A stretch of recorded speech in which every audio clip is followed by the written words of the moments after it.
Begitu pula orang yang mabuk cinta negeri. Bahkan cinta negeri pun bisa melampaui menjadi murtad. Apa contohnya? Lagunya yang kita diajarkan dulu. Diajarkan supaya kita sesat. Apa lagunya? Padamu negeri kami berbakti, bagimu negeri jiwa raga kami. Lagu murtad. Siapa yang meyakini hakikat lagu itu bisa murtad, musyrik dia. Bagimu negeri jiwa raga kami, haram hukumnya. Jiwa raga kita untuk siapa? Untuk Allah jiwa raga kita, bukan untuk negeri yang koruptor ini, Bapak Ibu sekalian. Memberikan kelapangan waktu, kesempatan dan kesehatan bagi kita untuk bersama hadir di majelis ilmu. Semoga dengan kehadiran kita di majelis ilmu ini sebagaimana Rasulullah tegaskan, man salaka tariqan yaltamisu bihi ilman sahalallahu tariqan ilal jannah. Barang siapa yang senantiasa menempuh perjalanan untuk menuntut ilmu agama, maka Allah mudahkan baginya jalan menuju ke surga. Amin ya rabbal alamin. Salawat dan salam kita aturkan kepada junjungan kita Nabi besar Muhammad sallallahu alaihi wasallam, yang dengan diutusnya beliau menjadi rahmat bagi seluruh sekalian alam. Bapak sekalian, sebelumnya saya aturkan pula ribuan terima kasih jazakallah khairan kepada seluruh pengurus yang telah berkenan menghadirkan saya di musola ini dalam rangka safari dakwah saya yang ketiga untuk daerah Riau, khususnya Pekanbaru dan sekitarnya. Perlu saya mengadakan safari dakwah ini karena kita melihat kondisi umat Islam kita di akhir zaman ini begitu banyak fitnah, Bapak Ibu sekalian.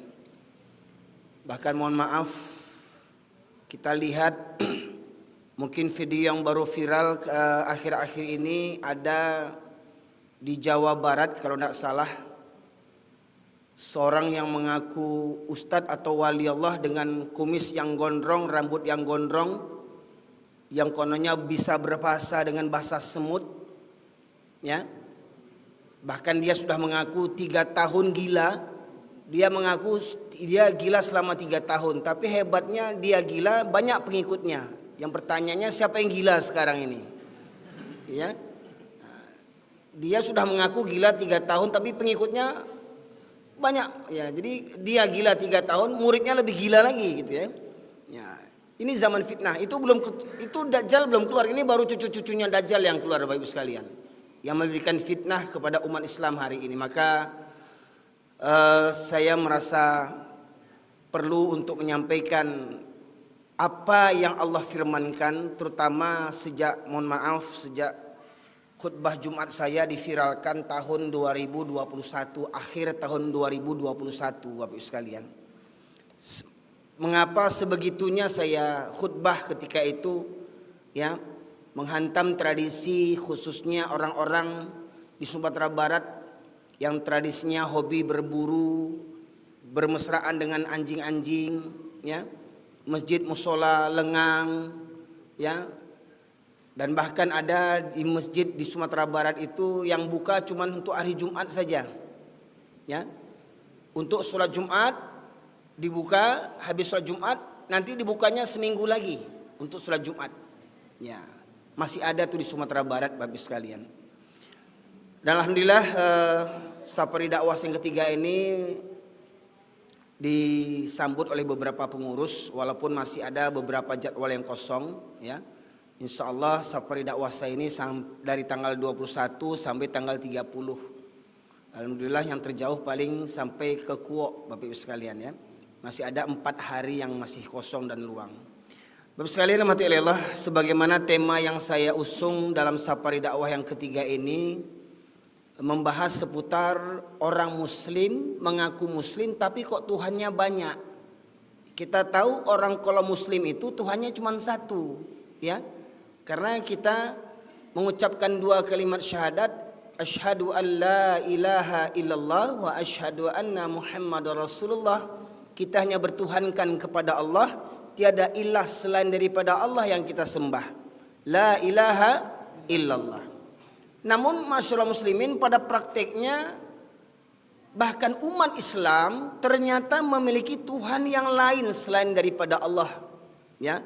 Maka ini saya pandang perlu agar kita jangan tertipu, jangan terlena dengan bujuk rayuan setan yang selama ini menggoda kita. Jangan sampai pemahaman yang sesat itu terbawa sampai akhir hayat kita menghadap Allah Subhanahu wa taala. Maka Bapak sekalian rahmati Allah, untuk awal majlis ini saya sampaikan firman Allah surat yang ke-16, surat An-Nahl ayat 36, di mana Allah berfirman, A'udzubillahi minasyaitonirrajim. Walaqad ba'atsna fi kulli ummatin rasulan an i'budullaha wajtanibut taghut. Ya, Allah berfirman yang artinya, dan sungguh telah kami utus para nabi untuk setiap umat. Setiap umat itu Allah utus para nabi, yang semua nabi itu dakwahnya satu, ani'budullaha wajtanibut taghut, agar hendaknya manusia ini menyembah Allah saja dan menjauhi taghut. Jadi ada dua pilihan Bapak Ibu sekalian. Jalan selamat adalah menyembah Allah, dan jalan kesengsaraan adalah menyembah taghut. Menyembah Allah ujungnya surganya Allah, menyembah taghut ujungnya neraka jahanam. Kalau ada mengatakan bahwasanya saya ditakdirkan untuk menyembah taghut, seperti mana kadang orang bercanda, kadang canda itu tanpa sadar bisa membuat dia murtad sebenarnya. Apa kata mereka? Kok elok je orang sadonyo, solat je orang sadonyo bukan neraka saya maisi. Kan Allah sudah mentakdirkan itu. Allah buat neraka, ditakdirkan ado yang masuk neraka. Kok tadinya awak masuk neraka, baalai. Itu kan tanda saya beriman tuh, pasrah kepada Allah. Kok orang sinting kok pasrahnya.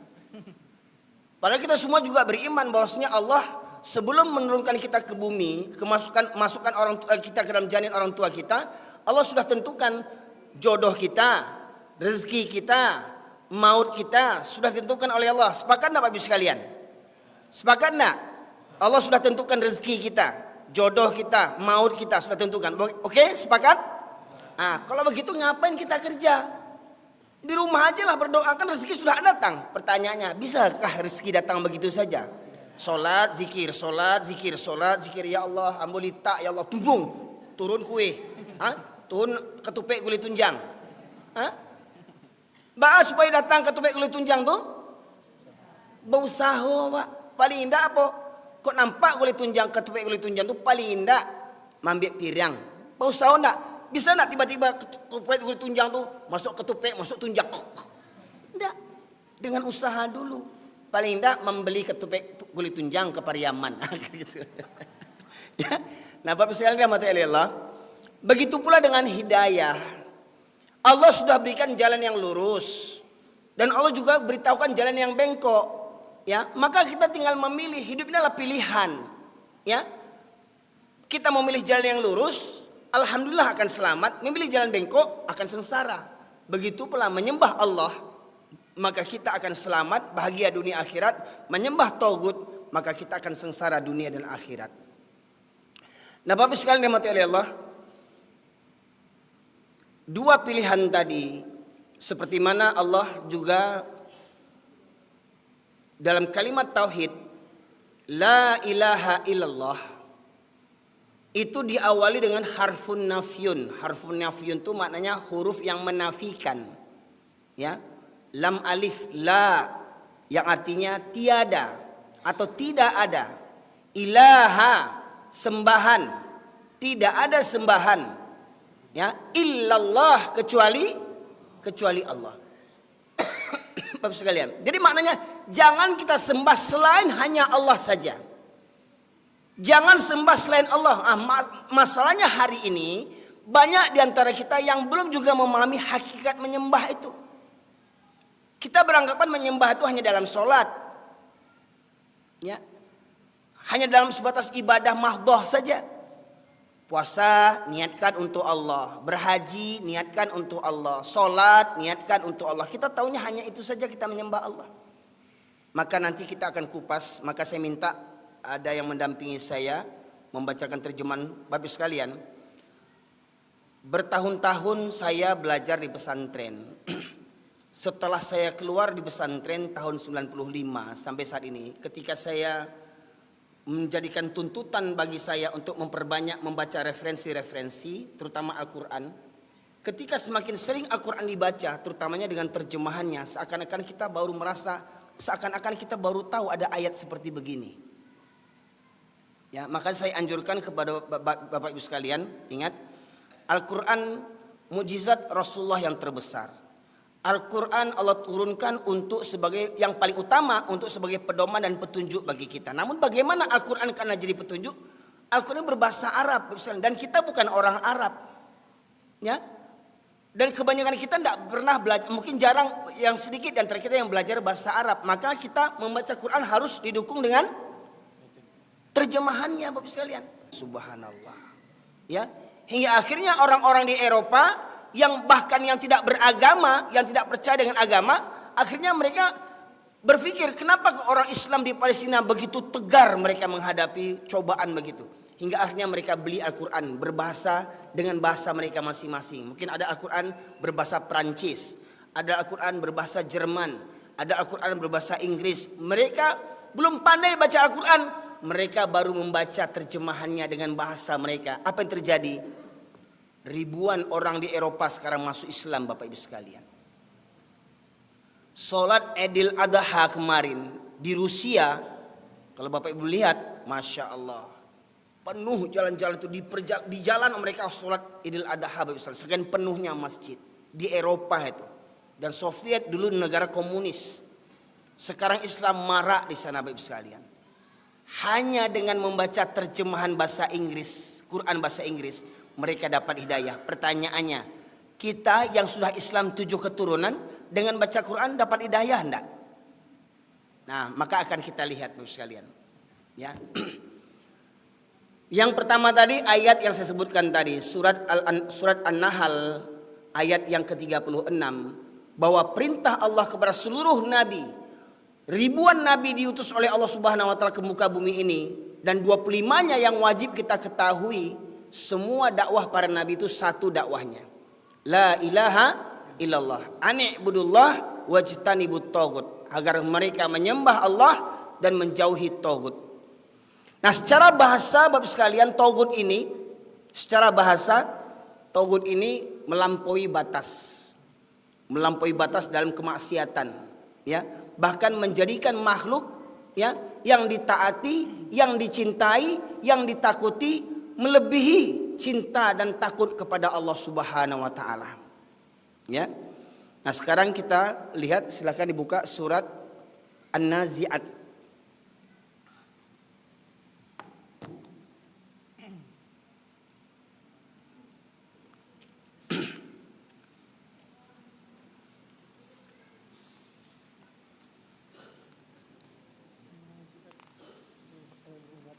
Surat An-Nazi'at ayat yang ke-17. Ya. Silakan terjemahnya saja baca. Yang artinya, pergilah engkau kepada Fir'aun, sesungguhnya dia telah melampaui batas. Ya, pergilah engkau kepada Fir'aun. Siapa nabi yang berhadapan dengan Fir'aun, Bapak Ibu sekalian? Nabi Musa alaihissalam. Perintah Allah, pergilah engkau kepada Fir'aun. Di ujung kalimat, mohon maaf, tolong ayatnya dibaca situ.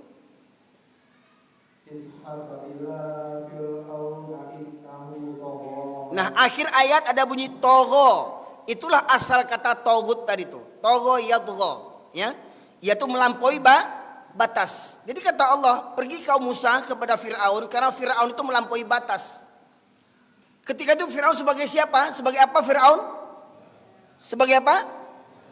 Sebagai raja, sebagai penguasa. Ya. Nah, di antara orang-orang yang berpeluang menjadi togut adalah para penguasa yang zalim. Dan ingat, penguasa yang zalim, togutnya seperti Firaun, itu akan tetap ada sampai hari kiamat. Hanya pelakunya saja yang berbeda. Kadang ada tuh tampangnya hampir mirip-mirip Firaun tuh, kurus krempeng cungkring, ya. Nah, ya ada. Tampangnya di zaman ini yang tampangnya macam Firaun tampangnya. Kalau kita lihat foto-foto Firaun, mirip kali wajahnya. Ada di negeri Konoha tuh. ya. Nah, tampang Fir'aun, zalim, ya, membunuh 700 orang rasa nggak ada punya dosa, ya, membantai orang-orang kaum muslimin nggak punya rasa dosa, ya.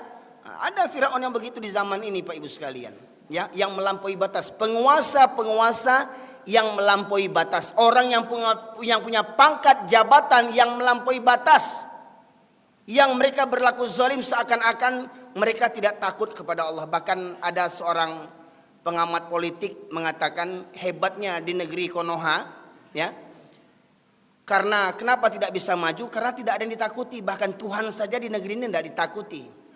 Tuhan saja di negeri ini tidak ditakuti. Banyak pejabat-pejabat disumpah dengan Al-Quran, tetapi mereka melanggar sumpah mereka. Seakan-akan apa? Seakan-akan tidak ada hari kiamat, tidak ada hari perhitungan, tidak ada hari pengadilan. Ya, mereka sangka mereka berkuasa selamanya di muka bumi ini, dan di akhirat mereka terbebas. Karena apa? Mereka tidak beriman kepada Allah Subhanahu wa taala. Baik, ya. Di ayat yang ke-17 itu bunyinya, kemudian lanjutkan ayat 37 dan 38 surat yang sama. Ya. 37 sampai 39. Yang artinya maka adapun orang yang melampaui batas. Maka adapun orang-orang yang melampaui batas, kata Allah, lanjut. Dan lebih mengutamakan kehidupan dunia. Ya, lebih mengutamakan kehidupan dunia. Orang yang melampaui batas cintanya kepada dunia. Boleh kita cinta dunia, jangan tinggalkan dunia. Tapi ingat, jangan melebihi cinta kita kepada Allah dan Rasul. Ada orang cinta dunia, bangun tidur kerja yang dipikirin, sholat subuh enggak. Ada enggak orang kayak begitu? Ada enggak? Lihat di pasar tuh coba. Hah? Alun jago orang lain masih lalu orang lah, banyak orang di pasar tuh menyiapkan galehnya. Pertanyaannya berapa banyak yang sholat? Dan tanya pula kebanyakan yang penggaleh itu orang Islam atau orang kafir? Rata-rata orang Islam, ya. Sarami itu orang dekat pasar dengan masjid. Seberapa banyak yang masuk masjid orang di pasar itu, Bapak Ibu sekalian. Ya, melampaui batas cintanya kepada dunia itu melampaui batas. Sampai lagunya tercipta, ya. Aku tercipta hanya untukmu, hidupku hampa tanpa dirimu. Katanya, aku tercipta hanya untukmu katanya. Terus, wa ma khalaqtul jinna wal insa illa liya'budun, di mana? Dan tidaklah aku ciptakan jin dan manusia, kata Allah, kecuali untuk beribadah kepadaku. Tak bagi mereka yang mampu cinta ini, aku tercipta hanya untukmu. Hidupku hampa tanpa dirimu. Terus Allah mau dikemanakan? Putus cinta, dia hampa hidupnya. Ya, mati pacarnya, mati suaminya, mati istrinya, hampa hidupnya.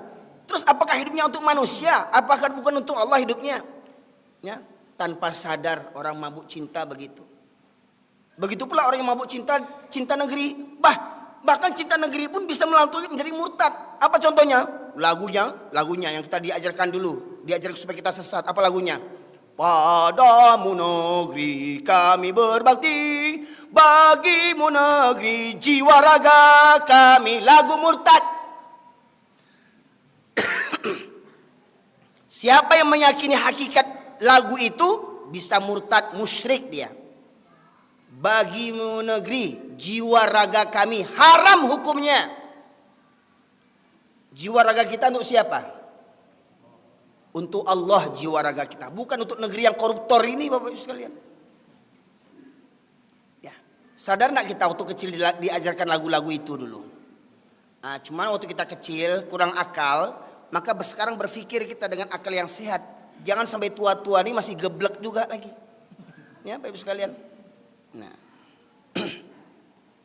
Nah itu beberapa ayat berkaitan tentang masalah tauhid. Dan apapun orang-orang yang melampaui batas, kata Allah, ya, yang cintanya kepada dunia melampaui batas. Jadi tauhid itu termasuk siapa? Bisa jadi tauhid itu ya kita juga, yang cinta kepada dunia dengan terlampau batas.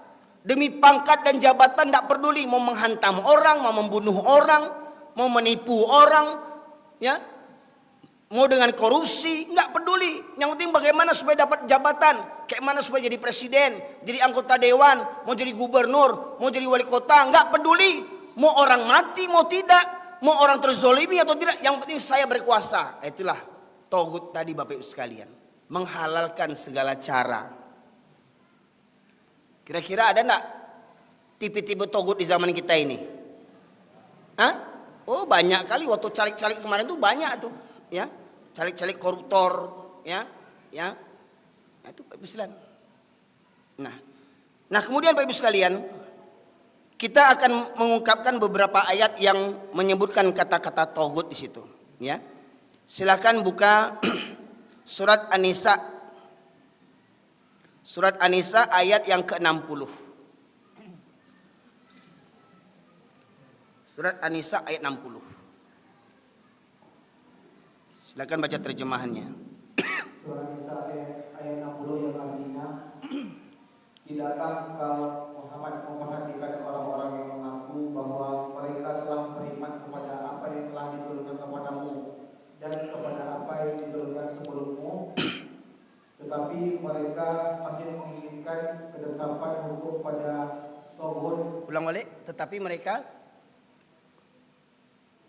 sebelumnya. Tetapi mereka masih menginginkan ketetapan hukum pada Tauhid. Tetapi mereka masih menginginkan ketetapan hukum kepada Tauhid. Bercerita tentang hukum tapi dikaitkan dengan Tauhid. Maknanya apa? Di awal ayat Allah sebutkan, tidakkah kau perhatikan orang yang mengaku beriman kepada apa yang diturunkan kepadamu dan apa yang diturunkan sebelum kamu? Maknanya apa itu? Apa yang diturunkan sebelum Nabi Muhammad? Kitab-kitab, Taurat, Zabur, Injil dan Al-Quran. Ada orang yang mengaku beriman kepada Al-Quran, ya, tetapi meminta ketetapan hukum kepada Tauhid. Apa maknanya itu? Dari sini Bapak Ibu sekalian bagaimana memahaminya? Maknanya apa? Hukum yang tak sesuai dengan Al-Quran itu namanya hukum Tauhid. Percaya atau tidak, terima atau tidak. Karena ada kelompok-kelompok Islam hari ini ketika membahas tentang masalah Tauhid, wah mereka, ini khawarij, ya. Semua Tauhid. Ini firman Allah yang menyebutkan.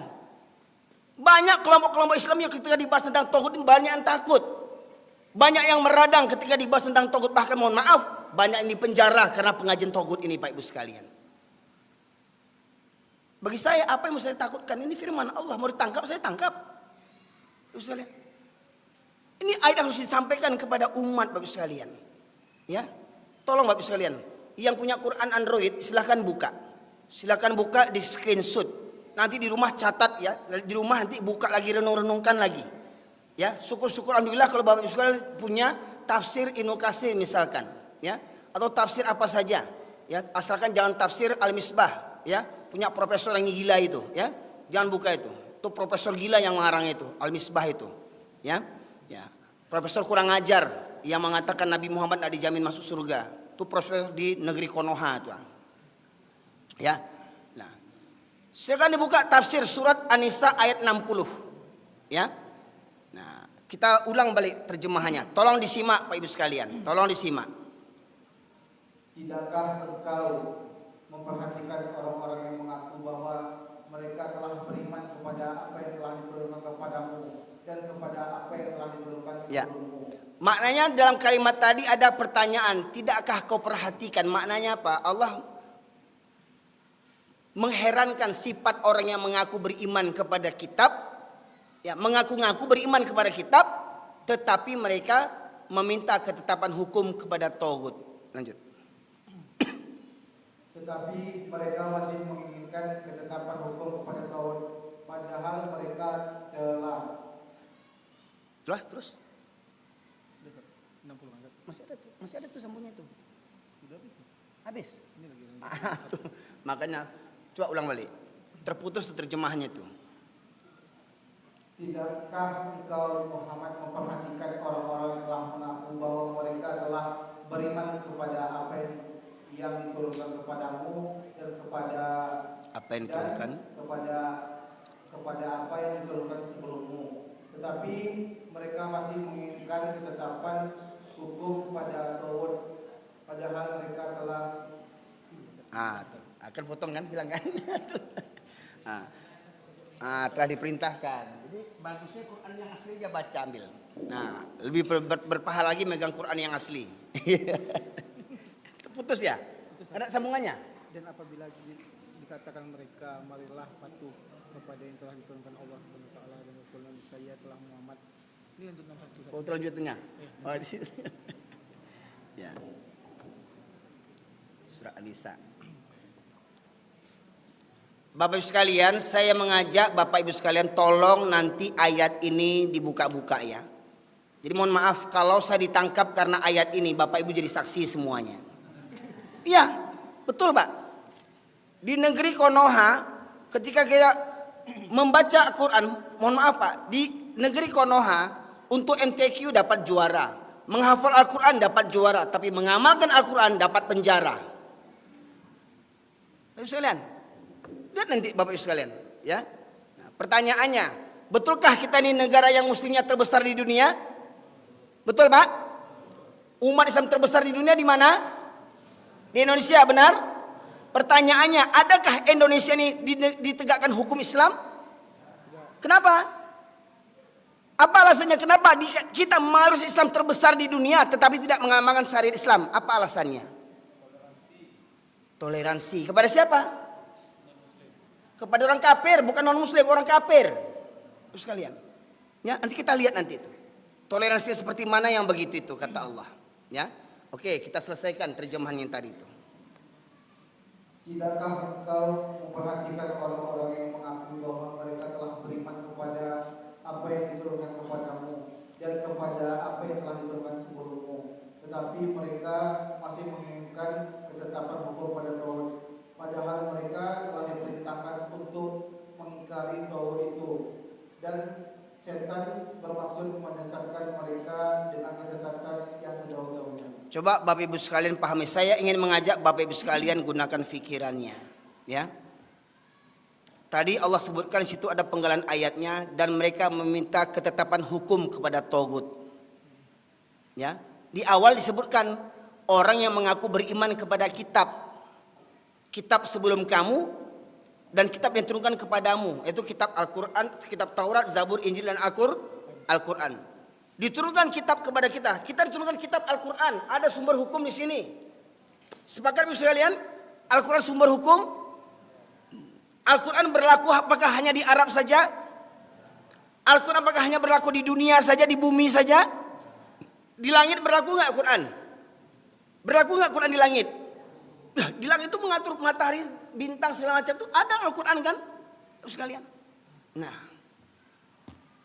kita mengaku beriman kepada Al-Quran, tetapi di satu sisi kita meminta ketetapan hukum kepada Taurat.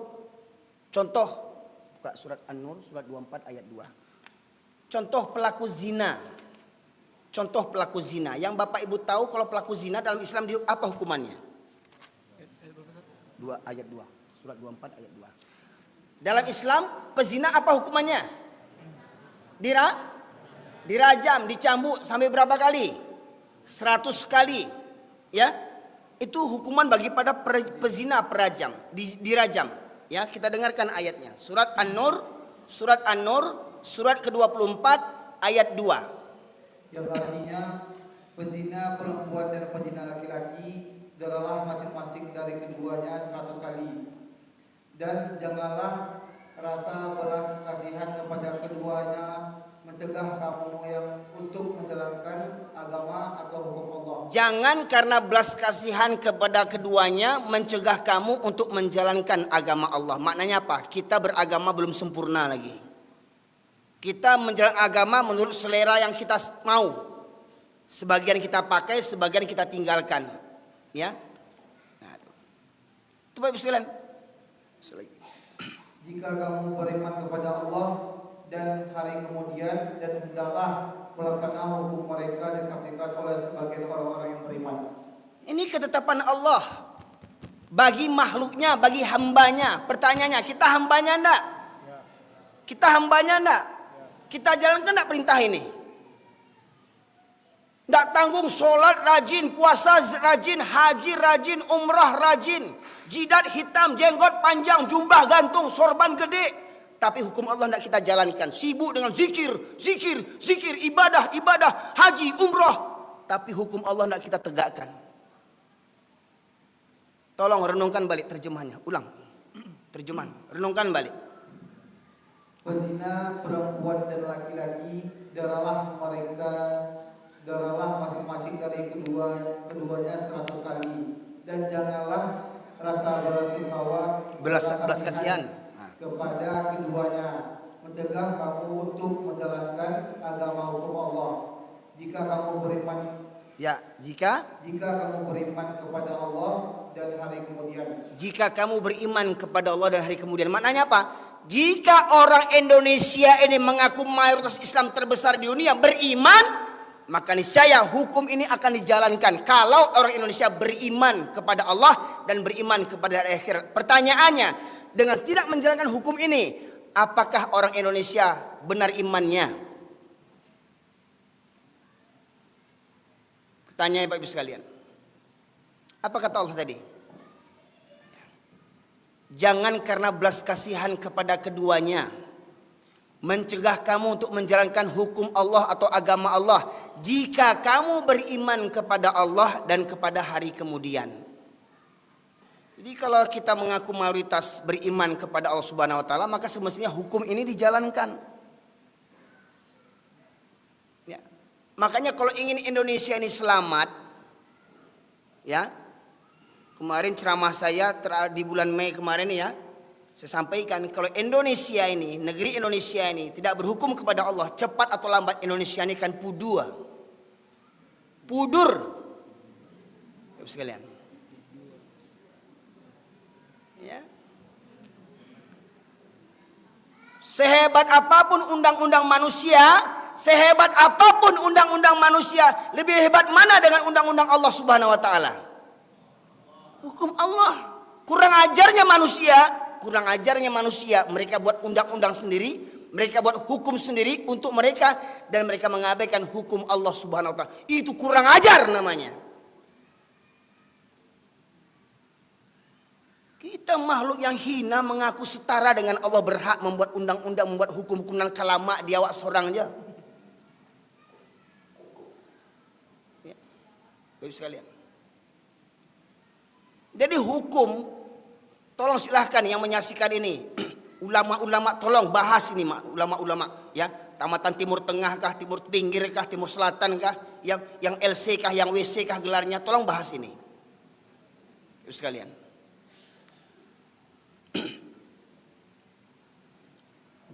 Meminta ketetapan hukum kepada togut itu apa maksudnya? Tolong jujur para ulama, tolong ulama jujur. Meminta ketetapan hukum kepada togut itu apa maksudnya? Yang saya pahami, meminta ketetapan hukum kepada togut adalah Allah sudah tetapkan hukum di sini, kita buat hukum yang lain selain daripada Al-Quran. Maka hukum yang tidak bertentangan, yang tidak sesuai dengan Al-Quran, sementara sudah ditetapkan di sini, maka itulah hukum togut. Sementara kita diperintahkan untuk mengingkari togut, kafir kepada togut. Surat Al-Baqarah 256 di penggalan ayatnya Allah berfirman, "Faman yakfur bit-taghut wa yu'min billah faqad istamsaka bil urwatil wuthqa lam fisama laha wallahu samiun alim." Barang siapa yang ingkar kepada taghut dan beriman kepada Allah, maka dia telah berpegang teguh kepada buhul tali agama Allah yang kuat, yang tidak akan putus, maknanya tidak akan tersesat.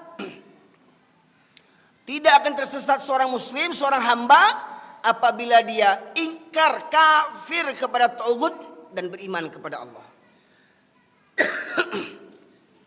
Tadi disebutkan kenapa hukum Islam tidak diterapkan di Indonesia, karena untuk menenggang toleransi. Sekarang kita buka surat Al-Maidah ayat 49. Al-Maidah surat yang kelima ayat 49.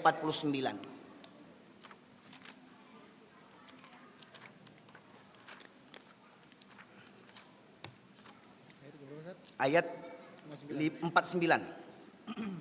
Surat yang kelima ayat 49. Ya, terjemahnya baca. Yang artinya, dan hendaklah engkau memutuskan perkara di antara mereka menurut apa yang diturunkan Allah. Dan hendaklah kamu memutuskan perkara di antara mereka, di antara manusia ini, menurut apa yang diturunkan Allah. Kalau terjadi kasus pelanggaran hukum di antara kita, apa kata Allah? hendaklah kamu memutuskan perkara di antara mereka menurut apa yang diturunkan Allah. Apa yang diturunkan Allah? Al-Quran. Contoh, terjadi perzinahan, kedapatan berzina laki-laki dengan perempuan yang belum berkeluarga, maka hukumannya apa? Sudah Allah sebutkan tadi, surat An-Nur ayat 2, dirajam, dicambuk 100 kali. Hendaklah kamu memutuskan perkara di antara mereka menurut apa yang diturunkan Allah. Baik Ibu sekalian, ya. Nah, lanjut. Dan janganlah engkau mengikuti keinginan mereka. Dan janganlah kamu mengikuti keinginan mereka. Pak Ibu sekalian, kalau diajak manusia ini berhukum kepada Allah, lebih banyak yang menerima atau lebih banyak yang menolak? Hah? Lebih banyak yang menolak? Kalau ada yang menolak, apa kata Allah? Janganlah kamu mengikuti keinginan mereka. Ya. Kalau orang kafir menolak hukum Islam bisa dimaklumi karena mereka orang kafir. Masalahnya ada orang Islam tidak mau berhukum kepada Islam. Saya katakan kalau orang kafir diajak berhukum kepada hukum Islam, wajar mereka menolak karena mereka orang kafir. Tetapi kalau orang Islam diajak kepada berhukum kepada hukum Allah, hukum Islam, mereka menolak. Siapa mereka? Secara zahir mengaku Islam, tetapi batinnya adalah munafik. Dan ingat, munafik ini nerakanya, neraka yang lebih dahsyat daripada nerakanya orang kafir. Karena apa? Orang munafik ini dia tahu, tapi pura-pura tidak mau tahu. Ya, yakin tidak Bapak sekalian? Hukum yang terbaik hukum Allah. Yakin tidak? Tapi kenapa nggak terapkan hukum Allah? Bapak sekalian, lanjut. Dan waspadalah terhadap mereka. Dan waspadalah terhadap mereka. Jadi jangan kita turuti orang yang tidak mau dengan syariat Islam. Bapak sekalian, ya, lanjut. Jangan sampai mereka memperdayakan engkau terhadap sebagian apa yang diturunkan Allah kepadamu. Jika mereka berpaling dari hukum yang telah diturunkan Allah, maka ketahuilah bahwa sesungguhnya Allah berkehendak menimpakan musibah kepada. Ya, lanjut, ulang lagi. Dan maka ketahuilah bahwa sesungguhnya Allah berkehendak menimpa musibah kepada mereka yang disebabkan sebagai dosa sebagian. mereka. Ya. Maka ketahuilah Allah akan menimpakan musibah. Ya. Dan jika mereka berpaling dari apa yang diturunkan Allah, apa kata Allah? Maka ketahuilah Allah akan menimpakan musibah. Jadi kalau kita tidak berhukum kepada hukum Allah, cepat atau lambat musibah akan datang silih berganti. Terasa enggak itu? Merasa enggak? Musibah enggak habis-habis. Oh alhamdulillah Ustaz, kami di Pekanbaru enggak dapat musibah. Tanya dulu. Kenapa belum dapat musibah sementara di negeri ini kita yang koruptor banyak, LGBT banyak, bayangkan. Bahkan Sumatera Barat. Ya mohon maaf, kadang banyak orang komentar di YouTube, jangan buru-buruan kampung awak. Memang buruk apa boleh? Mbak kata tadi pepatah, Masya Allah, mau terkagum tadi. Bukan dengan kata pepatah tu adai basandi jo sarak basandi jo kitabullah, sarak mangato adik memakai. Viral kemarin joget-joget yang di jam gadang itu, katanya orang Pekanbaru katanya. Oh kurang ajar orang Pekanbaru nih buat maksiat di Bukit Tinggi. Nyonge-nyonggak membuat saya naik tensi. Ini mantan pula soalnya nih, dan sampai saya goyang-goyang pula saya. Coba bayangkan, goyang-goyang di jam gadang pusat keramaian wisata orang Minang. Di situ kalau kita masuk kota Bukit Tinggi tertulis adat bersihkan sarak, sarak bersihkan kitabullah. Katakan saya, omong kosong itu falsafah itu. Kabar-kabarnya itu tahun 2022 katanya rekaman video itu. Jingkrak-jingkrak, dua ekor betina, seekor jantan. Ya, dengan jilbabnya dengan lilit-lilit begini, dengan baju sempit. Wah, berjilbab tapi telanjang, takkan mencium baunya surga. Mohon maaf Bu, berjilbab jangan ikat-ikat juga, lagi buka ikatan tuh ah. Jangan orang stres. Ini berjilbab ikat sini. Gitu.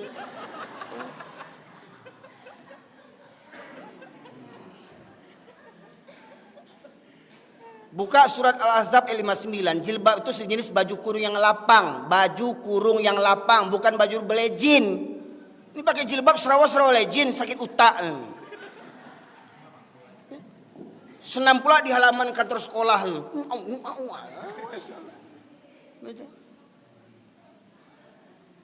Ya. Jadi ingat Ibu sekalian, surat Al-Maidah ayat 49 ya. Jika ya kita menolak apa yang diturunkan Allah, maka Allah akan menimpakan musibah kepada kita. Ya. Baca ayat berikutnya. Ya artinya. Dan sesungguhnya kebanyakan manusia adalah orang-orang yang fasik. Terus. Apakah hukum jahiliyah yang mereka akan daki? Siapakah yang lebih baik daripada hukum Allah bagi orang-orang yang meyakini agamanya? Apakah hukum jahiliyah yang mereka kehendaki? Maka hukum siapakah yang lebih baik daripada hukum Allah Subhanahu wa taala? Maknanya apa? Hukum di luar hukum Allah adalah hukum jahiliyah. Kalau di masa Rasulullah disebut kaumnya kaum jahiliyah di masa Rasulullah, wajar. Ya, Nabi baru lahir. Al-Quran belum ada. Wajar mereka jahiliyah. Wajar kakek-kakek paman-paman Nabi Muhammad jahiliyah menyembah berhala. Karena apa? Dakwah Islam belum turun. Al-Quran belum sempurna. Ini kita, Nabi sudah turun. Sempurna dakwah Nabi. Al-Quran macam-macam sekarang nih. Ada yang terjemahan, ada yang tadi anak kita baca untuk tafsirnya. Ada terjemahan perkata, ada Al-Quran Android, ada Al-Quran ditekan pakai pena, keluar suaranya. Mudah sekarang belajar Al-Quran, memahami Al-Quran. Bapak sekalian. Tapi semakin canggih keilmuan sekarang, makin banyak orang yang ingkar kepada Al-Quran. Tidak mau belajar Al-Quran. Karena apa? Tidak bawa untung dunia. Oh tapi kalau kuliah bahasa Inggris, bahasa Jerman, bahasa Korea, biar banget laku kerja nanti terima melamar pekerjaan. Baca Quran gak ada yang tanya orang. Makanya bagus sekali kalau ingin cari menantu, jangan tanya bahasa Inggrisnya. Tanya pandai gak baca Quran. Pandai bu, kasih dah baca Quran. Kacamata tinggal bu, pinjamkan kacamata. Oh enggak cocok bu, pergi kita ke toko kacamata. Antar dia ke toko kacamata, pilih mana yang cocok sama kamu. Kalau lagu nggak tanggung bahasa Korea, Sakurata lagu Koreanya, Sinio, tapi ketika baca Quran,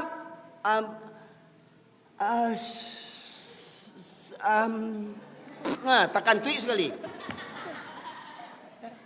Banyak laporan kantor-kantor KUA, orang-orang pemuda-pemudi yang meminta surat nikah dites baca Quran, banyak yang tak pandai baca Quran. Silahkan survei membuktikan. Ya, tapi celakanya kau tahu nggak sih surat juga KUA itu dikeluarkan juga surat nikahnya karena apa? Sudah sumbat muncungnya sama pitih. Balai. Ya. Nah, itu KUA kurang aja nama itu namanya. Tangguang buku di neraka, buku di akhirat buku. Ya. Pak Ibu sekalian mohon maaf nih, saya kaji saya main buka kulit tanpa isi aja nih Pak Ibu sekalian, ya. Memang saya nggak bisa basa-basi nih karena mungkin darah-darah Medan sama Pariaman masuk dalam darah saya ini ya, Ibu sekalian. Ya. Ya. Jadi kalau kita ya tidak menjalankan memberikan hukum Allah sebagai aturan undang-undang kita, maka cepat atau lambat negeri ini akan dimusnahkan oleh Allah Subhanahu wa taala. Buka Al-Baqarah 278. Al-Baqarah 278.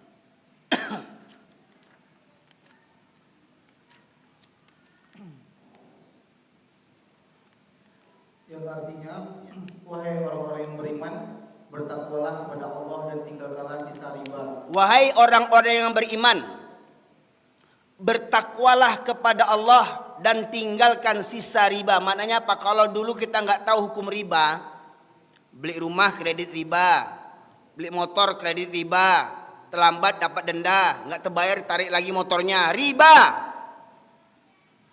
Ya, beli rumah pakai riba, menikah hutang riba, kuliah hutang riba, itu haram hukumnya. Apa kata Allah? Hai orang-orang yang beriman, bertakwalah kepada Allah dan tinggalkan sisa riba. Kalau dulu kita nggak tahu hukum riba, sekarang udah tahu, tinggalkan. Jadi mohon maaf, jangan bangga kerja di Bank BRI, Bank BNI, jangan bangga kerja di bank. Jangan bangga, oh anak mau kerja di bank, jangan bangga, cilako tuh. Oh gaji gadang, yo gadang kena rako beko. Jangan bangga mana. Lebih baik menantu tukang tempel benen daripada tukang bank lagi. Terus sekalian. Ya. Cuman ya tempel benen tuh keringetnya busuk. Ya. Kerja di bank harum keringetnya di AC, tapi narako juangnya. Di teki cua di nantarang awak. Bangga mana menantu ju pegawai bank. Terus sekalian. Ya.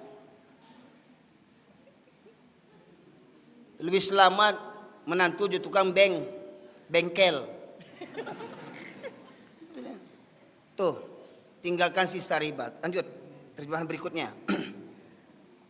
Jika kamu orang yang beriman. Jika kamu orang yang beriman, kalau beriman tinggalkan riba.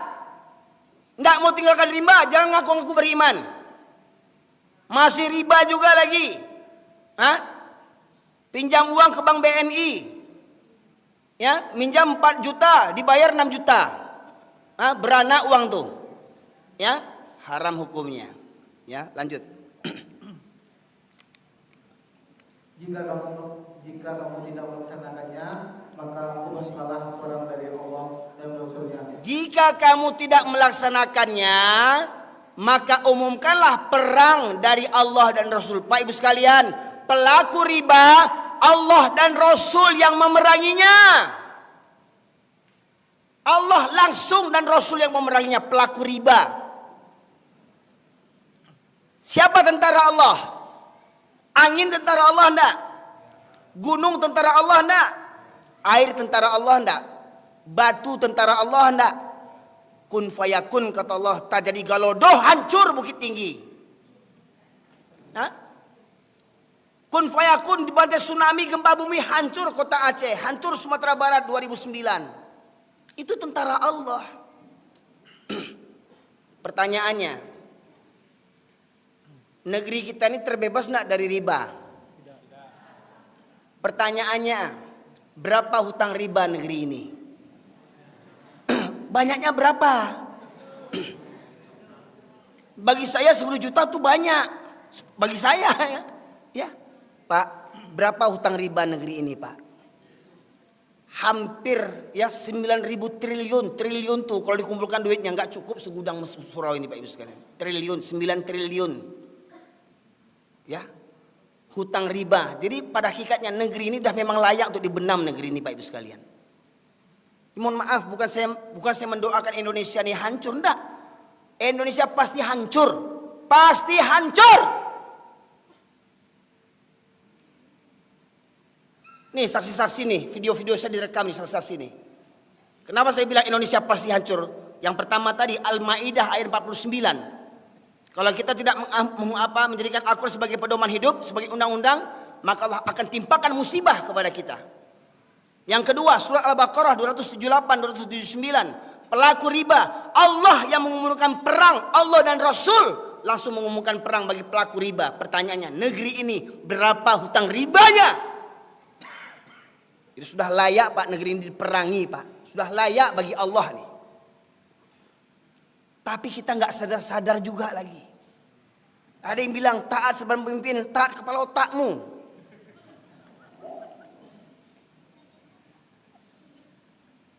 Pemimpin yang bagaimana nih yang ditaati? Ya. Racunnya selalu, ya ayyuhalladzina amanu atiullah wa atiur rasulullah ulil amri minkum. Wahai orang beriman, taatlah kepada Allah, taatlah kepada Rasul dan ulil amri di antara kamu. Coba suruh jujur. Dalam kalimat surat An-Nisa 49 itu bunyinya bagaimana? Ya. 59. Ya ayyuhalladzina amanu, wahai orang yang beriman. Atiullah, taatilah Allah. Wa atir rasul, taati rasul. Wa ulil amri minkum. Ulil amri itu tidak ada perintah atiunya. Paham tidak? Maknanya apa? Taat pada Allah dan Rasul itu mutlak.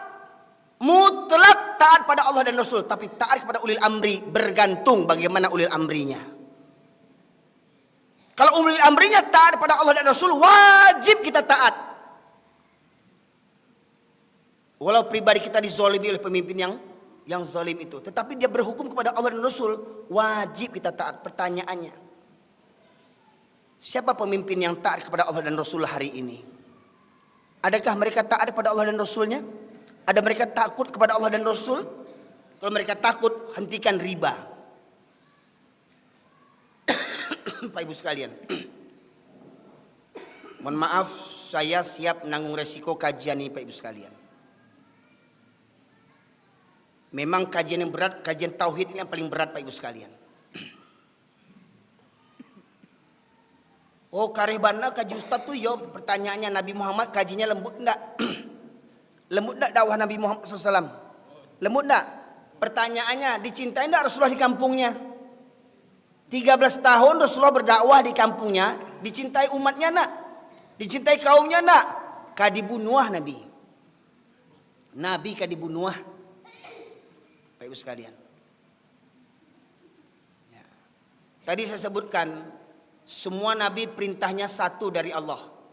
Ani'budullah wajtanibut tagut. Sampaikan kepada kaummu hendaklah menyembah Allah dan jauhilah tagut. Tapi konsekuensinya apa?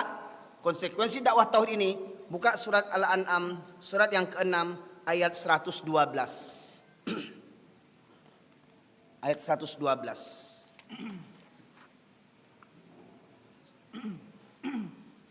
Yang artinya dan demikianlah untuk setiap nabi kami menjadikan musuh yang berdiri dari setan-setan manusia dan jin. Ya. Wa kadzalika ja'alna likulli nabiyyin aduwan syayatinil insi wal jin, kata Allah. Dan demikianlah untuk setiap nabi kami jadikan musuh-musuh dari kalangan jin dan manusia. Setiap nabi punya musuh. Ya. Nabi Ibrahim mendakwahi kaumnya, mendakwahi ayahnya. Apa yang didapat Nabi Ibrahim? Dibakar. Nabi Musa mendakwahi ayah angkatnya Fir'aun. Apa yang didapat Nabi Musa? Difitnah, mau dipenjara, mau dibunuh, dikejar, diuber. Nabi Isa mendakwahi kaumnya. Apa yang didapat? Nabi Isa mau disalib. Nabi Muhammad mendakwahkan kaumnya. Apa yang didapat? Nabi Muhammad mau dibunuh. Sampai Nabi Muhammad melarikan diri hijrah dari Makkah ke Madinah. Pertanyaannya, betulkah kita ini pengikut Nabi Muhammad?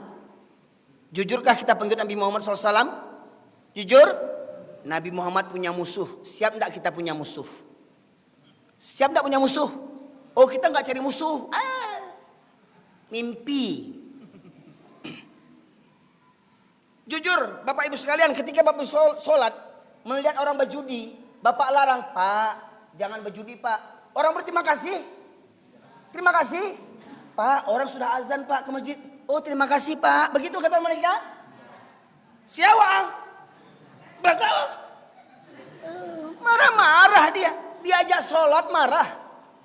Betul enggak? Ibu-ibu mengajak kawan-kawan yang lain. Uni ayo berjilbab. Ini soal mana kau ninja kau mah. Sasek kau.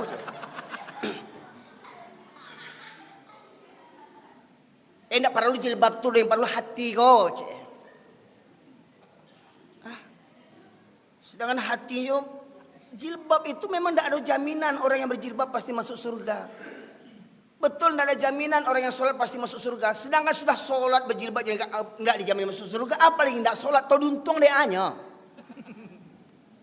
Ya.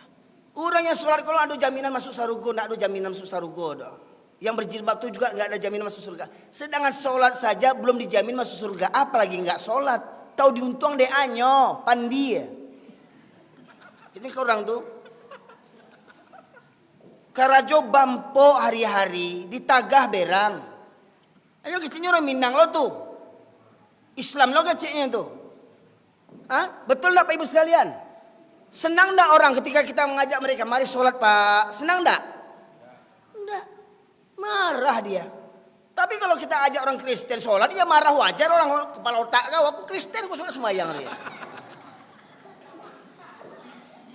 Ini orang Minang Islam 7 keturunan diajak sholat, baca caruinya. Betul nggak begitu Pak? Hah? Ini yang terjadi banyak musuhnya. Jadi jangan berharap berdakwah tuh orang senang semua, enggak. Sampai apa yang mereka pikirkan untuk menangkap para ulama, para nabi ini? Ya. Al-Anfal ayat 30, surat ke-8 ayat 30. Bapak Ibu sekalian.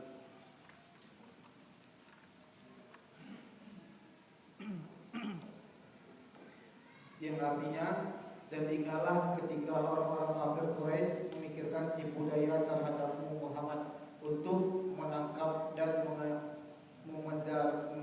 Memenjarakanmu dan membunuhmu atau mengusirmu. Maka membuat tipu daya dan Allah menganggarkan tipu daya itu. Jadi orang-orang kafir itu Pak Ibu sekalian, apa makar mereka? Makar mereka ingin menangkap kita, ingin memenjarakan kita, ingin mengusir kita, ingin membunuh kita. Pak, itu sunatullah dalam memegang kebenaran. Siap diusir, siap dibenci, siap dipenjara, siap dibunuh. Siap enggak kita untuk itu? Siap enggak Pak? Dipenjara, difitnah karena memegang kebenaran. Sebagaimana saya katakan, kalau kita buat lomba MTQ dapat juara, lomba hafiz Quran dapat juara, lomba mengamalkan Al-Quran dapat penjara. Coba terapkan. Ada orang berzina, bapak rajam 100 kali. Basobo orang berzina, tetangga orang berzina, cambuk Pak, cambuk 100 kali. Dapat penghargaan enggak Pak? Ada dapat penjaro. Ya? Baju di orang, mabuk-mabuk orang. Ya, kita tagah, kita larang. Ya, apa kata Rasulullah? Apabila kamu melihat kemungkaran, rubah dengan tanganmu. Basobor baju orang pang. Kira dapat penghargaan enggak kita sama polisi? Kita masuk penjara. Betul enggak? Itu. Jadi konsekuensinya tauhid tadi Pak, konsekuensi tauhid itu harus siap menghadapi berbagai macam fitnahan orang-orang yang benci kepada Allah dan Rasulnya serta agama Islam ini. Itu konsekuensinya Pak. Ya. Jadi harus siap kita diperangi, apalagi ketika kita lemah. Pertanyaannya Rasulullah dulu diperangi, ditangkap, disiksa sahabat-sahabat seperti Bilal bin Rabah, ya, Ammar bin Yasir, mendapat tekanan di Makkah, ya. Kenapa? Karena masih minoritas. Betul enggak? Hingga akhirnya Rasulullah hijrah ke Makkah, ke Madinah. Sudah punya kekuatan, baru Rasulullah membebaskan kota Makkah dari berhala-berhala. Itu ketika Rasulullah di Makkah sedang minoritas. Hari ini kita minoritas atau mayoritas? Kita minoritas atau mayoritas? Tapi kita yang tertindas. Tuduhan teroris selalu untuk orang Islam yang teroris itu. Ya, selalu diceritakan ulama-ulama jahat, ulama penjahat. Pertanyaannya, adakah pendeta yang lain-lainnya jahat enggak? Pemimpin-pemimpin agama yang lain itu. Dengar pengakuan mantan pendeta Dr. Yahya Waloni. Apa kerjanya dulu waktu jadi pendeta? Memurtadkan orang Islam. Itu melanggar hukum enggak? Itu Ibu sekalian. Jadi mohon maaf Ibu sekalian. Kaji ini memang kaji tensi tinggi Ibu sekalian. Dan resikonya harus siap. Ditangkap, dipenjara, difitnah, bahkan dibunuh sekalipun. Pak Ibu sekalian. Saya sampaikan ini makanya saya minta ada penterjemah saya. Kalau saya kena tangkap, ini juga kena tangkap bukan dia. Karena dia yang baca Al-Quran. Nah itu. Pak Ibu sekalian. Itu sunatullahnya begitu Pak Ibu sekalian. Dalam perjuangan ini. Pertanyaannya siap enggak? Ya. Oh Bapak Ibu ingin surga. Dengan sholat, puasa, zakat, haji, umroh. Cukup itu aja pengen surga. Nah. Hati-hati dulu, lihat Al-Baqarah 214. Al-Baqarah 214 buka.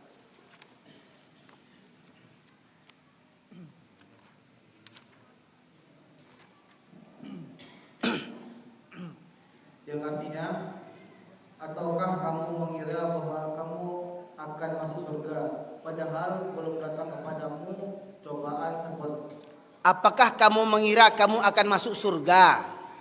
Padahal belum datang kepadamu cobaan yang berat. Ya, sebagaimana cobaan yang ditimpakan kepada orang-orang sebelum kamu. Mereka ditimpa petaka malah bahaya, ya. Apakah kamu merasa kamu akan masuk surga dengan solatmu, dengan puasamu, dengan zakatmu, dengan hajimu, dengan umrahmu, dengan kurbanmu, dengan janggutmu, dengan jubahmu, dengan jidat hitammu. Apakah kamu merasa akan masuk surga sebelum datang ujian yang berat kepadamu, kata Allah. Pak, di tengah-tengah kehidupan kita ini kemaksiatan merajalela, Pak. Semua penyakit umat-umat terdahulu daripada Nabi terjadi hari ini semuanya. Pedagang yang curang, Masya Allah, ya, pakai pemanis, pakai pengawet, pakai penyedap, pakai pewarna, zat kimia dan segala macamnya, ya. Kita rasa enak-enak saja, padahal penyakit yang datang sama kita. Pedagang banyak yang tak jujur, ya, ingin modal sedikit, untung besar, ya. Pemimpin zolim, polisi-polisi keparat zolim, ya. Para jamaah sekalian, yang kaya menindas yang miskin, yang kuat menindas yang lemah. Sebagai saya katakan, LGBT merajalela. Coba bayangkan. Saya tanya kepada ibu sekalian, pernah ngelihat enggak? Pernah lihat enggak? Pernah dengar enggak? Anjing jantan kawin sama anjing jantan. Pernah dengar? Pernah lihat? Anjing jantan kawin sama jantan. Babi betina kawin sama babi betina. Pernah dengar enggak?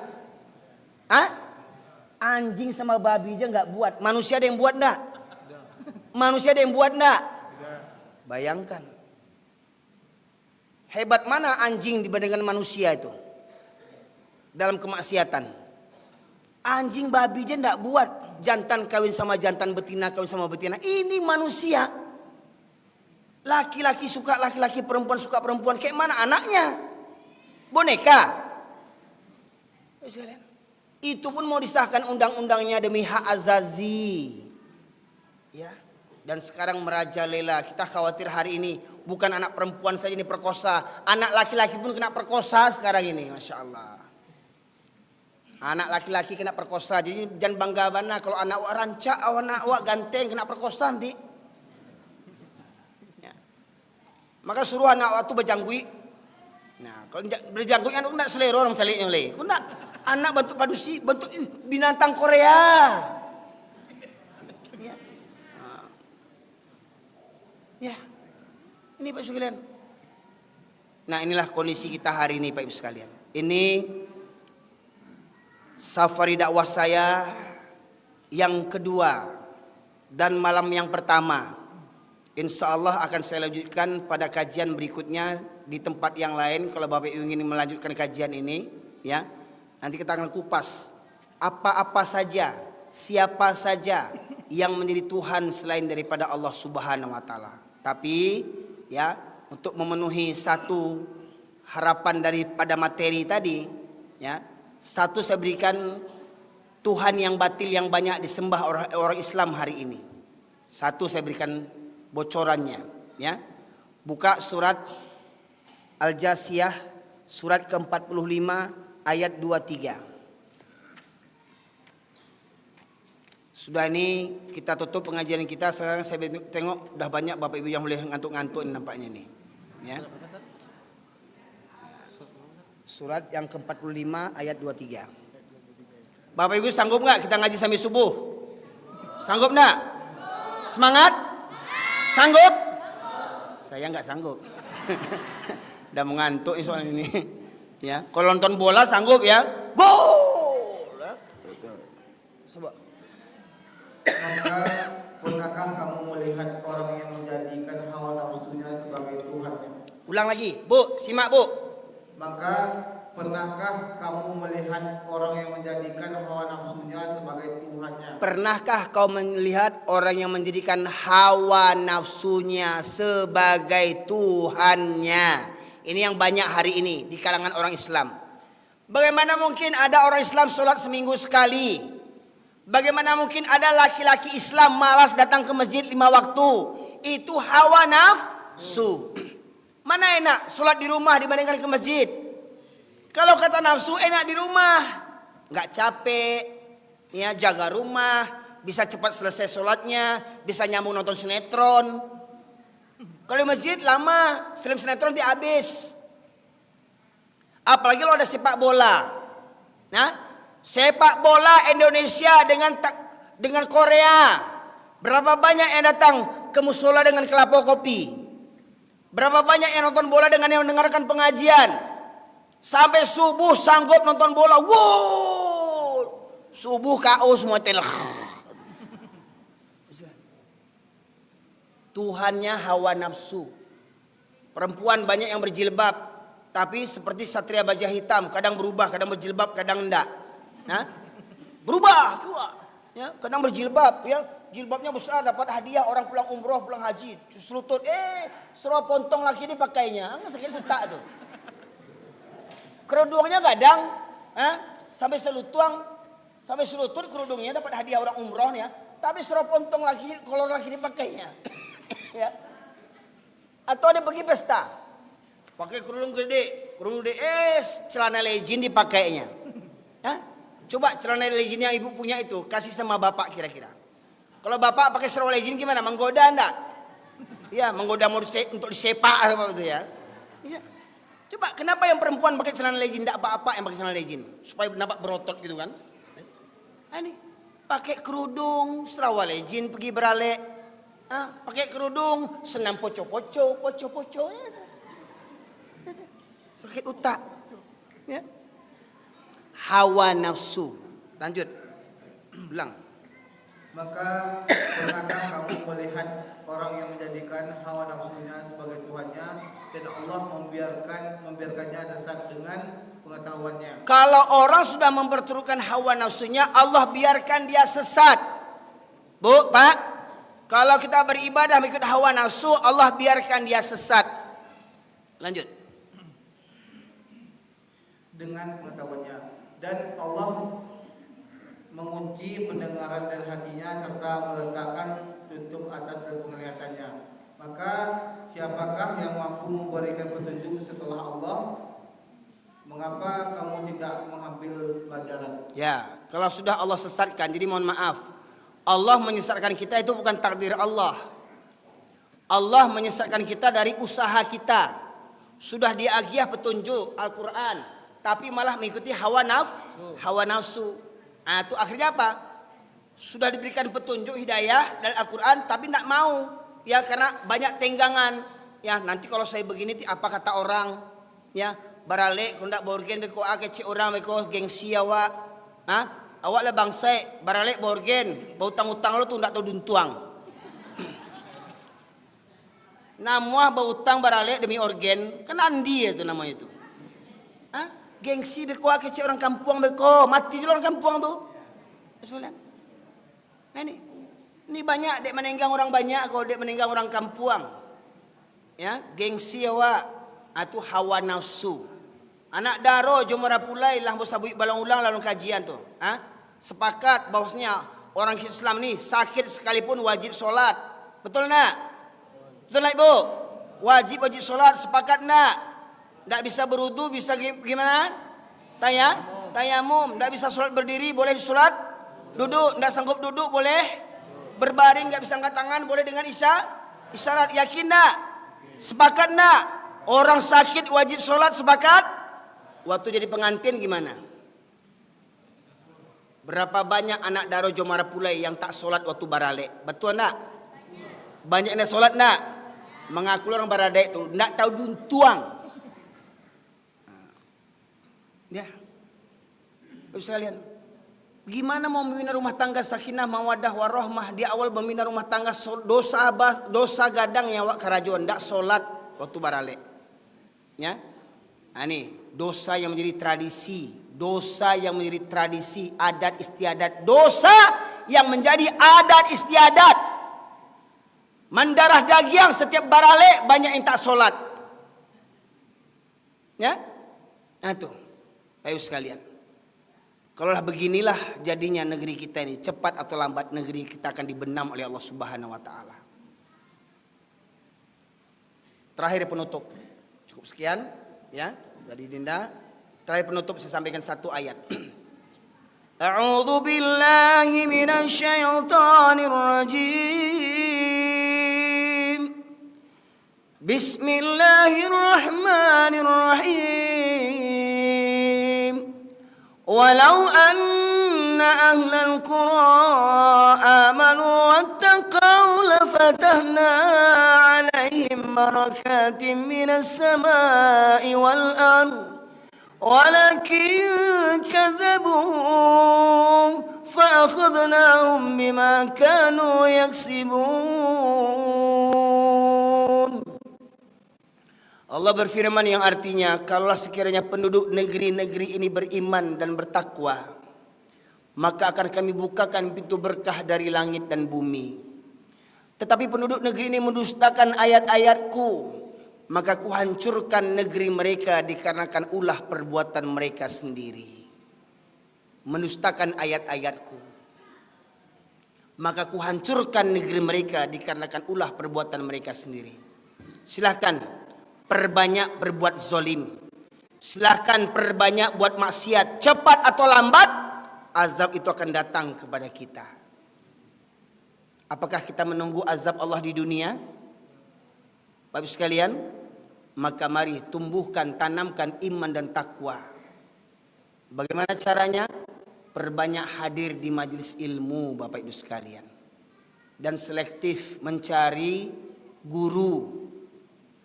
Ya, jangan bantu ya yang bahasa Suryani itu guru-gurunya ya. Para jamaah sekalian rahmati Allah, semoga kiranya majelis kita ini diridhai oleh Allah Subhanahu wa taala. Insyaallah untuk safari dakwah yang saya berikutnya ada beberapa, kalau tidak salah 2 tempat lagi saya di sekitar Rumbai ini Bapak sekalian ya. Di antaranya satunya di Masjid Syekh Burhanuddin kalau tidak salah itu di Rumbai. Rumbai mana tidak tahu saya. Ya, nanti silakan, saya sudah share jadwal kegiatan safari dakwah saya selama di Pekanbaru, Riau. Ya, nanti silakan dilihat Bapak sekalian. Di Masyarakat Muslimin sengaja saya melakukan safari ini dengan siap menanggung resiko. Pro dan kontra pasti banyak.